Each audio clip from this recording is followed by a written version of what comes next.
We're back. The U.S. Justice Department has issued a report on the death of Michael Brown in Ferguson, Missouri. It has found serious problems with the local police force in terms of relations with the African-American community there. It found the officer involved in the incident had reason to believe he was acting in self-defense. I'm back with the round table, Michelle and Cherylyn and Michael. Let's go with Cherylyn first. I don't know what you think, so tell me what you think. About? The whole result, the way that Eric Holder, the Attorney General, handled this, the report itself, it was sort of two parts. Right. Systemic, but also right. it didn't change the judgment of the jury in the trial. Right.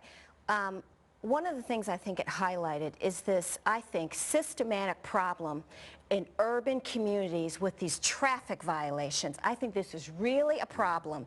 So, for example, why do you think police officers, white, black, and brown, stop young African-American kids why do they stop them? Well, this is not necessarily young black men. This is everyone being stopped for traffic infractions, and then they've got this $70, for example, administrative fee. Then these people in low-income communities can't pay that. So what's the wallop? So the wallop, well, I mean, it can go up to 150, 160, but listen, if you don't pay those, then they issue arrest warrants. And okay, then people that's called a bench warrant. I know about that. It happens when you're single. But here's the question.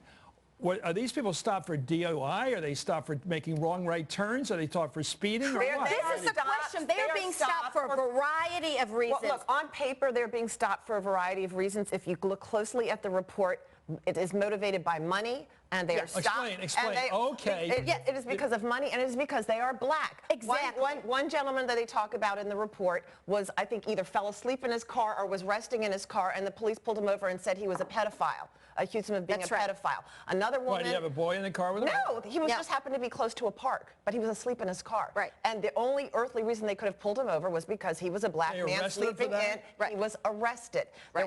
There was an African-American woman who I also think was leaning on her car. They talk about this in the report. She had a traffic violation. She either paid part of the traffic violation. Leaning on her car. What do you mean? Just like leaning on her car? On her own car. What was the charge? And I don't remember what the charge was, but she got a traffic violation. She partially paid it and ended up spending 6 days in jail because she didn't pay it in full. Exactly. So, I mean, this is not just happening in Ferguson, but this is happening in a number of communities across the country where there are black leaders. Okay, can I ask you an honest question? Is there a predilection in the black community for aggressive driving?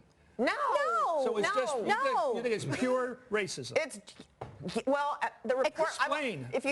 I'll use the language that the report says, so that I'll be milder than normal, than I normally am on this topic. The report says that there is nothing to indicate that in the city of Ferguson, black people commit crimes more often than whites. Nevertheless, you've got a 67% minority community. 94% of the people who are arrested are black, and the report says that it is because of the fact that people believe in stereotypes in Ferguson. And so if you are a white majority of the force, did the cops get the stereotypes from experience in crime fighting or from racial background where they grew up? I mean, are you saying they went into the police force as racist, or they became that attitude developed through crime practice? I don't think there's a way to know. I think that this is indicative of the stereotypes of African Americans that people all over the country I bring this up because it's never simple. Like cab drivers in New York don't want to take it to certain places, like lower cab Bronx. drivers here don't want to go southeast. Black cab drivers don't want to do it. Third world cab drivers. Exactly. So it isn't like they don't like black people. They don't like taking people to those what do you call them? Those fares. They don't want those fares because they don't want to get out of those neighborhoods. There's no fare back from those neighborhoods. You know. Yeah. There's lots of. I'm just trying to find what you think are the motives for this bad behavior. Well, and here's the other thing. I think increasing revenue,